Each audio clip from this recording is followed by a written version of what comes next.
အဲ့ဒီလိုဆန္ဒမဲများပေးကြရာနိုင်ငံတော်ယာယီသမ္မတနိုင်ငံတော်လုံခြုံရေးနဲ့အေဂျင့်တာရေးကော်မရှင်ဥက္ကဋ္ဌမူကြီးမင်းအောင်လှိုင်ဟာပြည်ထောင်စုအဆင့်ပုဂ္ဂိုလ်များနဲ့ဇနီးများကာကွယ်ရေးဦးစီးချုပ်ရုံးမှအဆင့်မြင့်တမတော်အရာရှိကြီးများနဲ့ဇနီးများအရာရှိစစ်သည်မိသားစုဝင်များနဲ့အတူနေပြည်တော်ကောင်စီနယ်မြေဇေယျသီရိမြို့နယ်အနော်ရထရဲပေးပါတယ်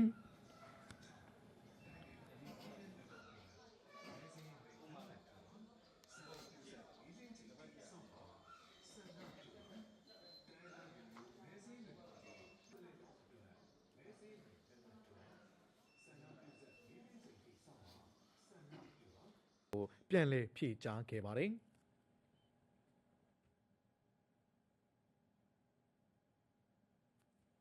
နိုင်ငံတော်ယာယီသမ္မတနိုင်ငံတော်လုံခြုံ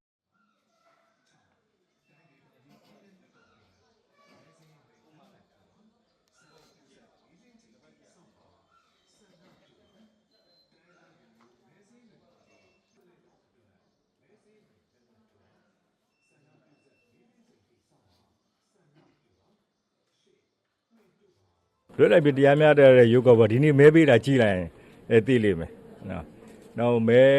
ပေးဖို့အတွက်ချိုတင်နဲ့ကဏ္ဍတွေရှိတယ်အကျိုးကာလတွေပေါ့အဲ့မှာပါတီတွေရဲ့လှုပ်ဆောင်ချက်တွေနောက်ပြီးတော့အုပ်ချုပ်ရေးဖွဲ့စည်းရဲ့လှုပ်ဆောင်ချက်တွေနောက်တော့ကရုပ်ကပေါ်ကော်မရှင်လှုပ်ဆောင်ချက်တွေကြည်လိုက်ရင်လည်းတွေ့ပါလိမ့်မယ်။ဒီနေ့မဲပေးတဲ့အခါမှာလည်းမဲပေးပြီးညနေကျတော့အတန်ထွက်လာမှာပဲလေဟုတ်လား။ချွတ်အကြိုင်နဲ့ပြောလို့ရတာပေါ့ကျွန်တော်တို့ကလွတ်လပ်ပြီးတရားမျှတတဲ့ရွေးကောက်ပွဲဖြစ်မယ်လို့အမခံတာတယ်။တမတော်လို့တာနာမည်ပြတ်မကောင်ပြီးခဲ့တဲ့2020ရွေးကောက်ပွဲမှာအကြီးကျယ်နာမည်ပြတ်ခဲ့တယ်။တော်တော်ဆိုးဆိုးဝါးဝါးကိုဖြစ်ခဲ့တာ။ရုပ်ပြဆင်းပြက်ကိုနိုင်ငံမှာလည်းအချက်တကွဲဖြစ်ခဲ့တယ်။ဟိုတချို့ကြောက်လည်းမတိကျုံးပြုတ်နေတာတကယ်တော့ကျွန်တော်ကတကယ်စစ်ခတ်တယ်လို့ကျွန်တော်သိပါတယ်။တကယ်ကိုဆိုးဆိုးဝါးဖြစ်ခဲ့တယ်။ဘလို့မှနားလဲပေးလို့မရတဲ့အတွက်ကြောင့်ဒီချိန်ထိရောက်သွားတာဖြစ်တယ်။ဒါကြောင့်ပြီးတဲ့ချိန်ကြလို့ရှိရင်တော့ကြည့်ပါလို့ကျွန်တော်ပြောချင်တယ်ဒါပေမဲ့ဒီနေ့ဒီချိန်ပေါ့ပြီးရင်လာမယ့် January 7 ရက်နေ့မှာဒီချိန်နောက် January 25ရက်နေ့မှာဒီချိန်3ချိန်ပေးမယ်အဲ့ဒီမှာကြည့်ပါအဲ့ဒါပြီးတော့မှပြောပါလို့ကျွန်တော်ပြောချင်ပါတယ်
မဲပေးဆက်အသုံးပြု၍မဲပေးပုံအစစ်စစ်